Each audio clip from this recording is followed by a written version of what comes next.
khi nó sao liền là té mua cuốn thì hay thì hiện nó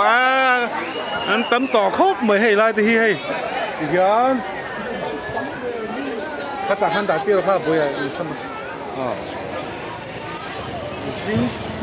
tỏ mới hay nó cần giờ đó nó program ấy hắn là cần thấy chia lầu được vào thì hết là tiền thì khi tụ vật trong tiền thì khi lại program nó mà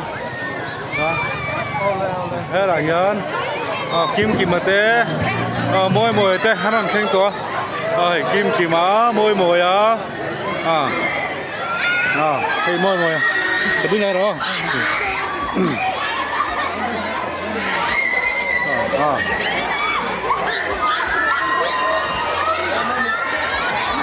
môi môi té kim kim mà té hắn làm thanh to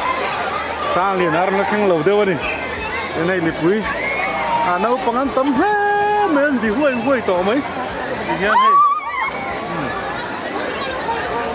hey là ये यार दिन ते गब्रेल ते माँ दिन ते hey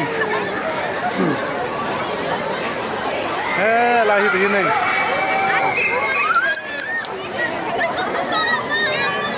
câu câu dễ lắm hey là này putu te te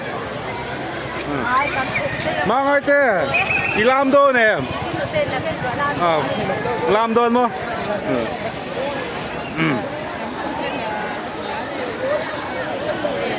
hiện hình đi cái tấm hết tỏ mày á những cái thời em sau nó chu sau mộc vân cái tivi dễ bị dồn vân thì tụi ra hiện lâu đinh tỏa traffic buổi đón cái câu gì là bằng cần câu thông à hay là hiện hình N2 tụ chim tụ nó tăng hết mày ơi với này giá nà thì nó thiếu trên ngái lầu kinh dân lầu khác kinh anh giá được tương tâm hết mày ơi từ khang lại sinh gần sinh riêng bạc chú shopping gần là cua lằng hiện hay lại tua do là hiện anh chơi bèo đó nè sang hiện là lẽ kim mà lẽ môi môi àแต่ไปไหนเห็นใจโดนนะตีเราจนบีเกียร์รังเกลตัวตีเนี่ยมาเราชูบีเกียร์ดำโลบาวิน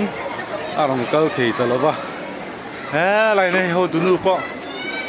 อินซุ่มเทลงเงี้ยเล่นเบกเรา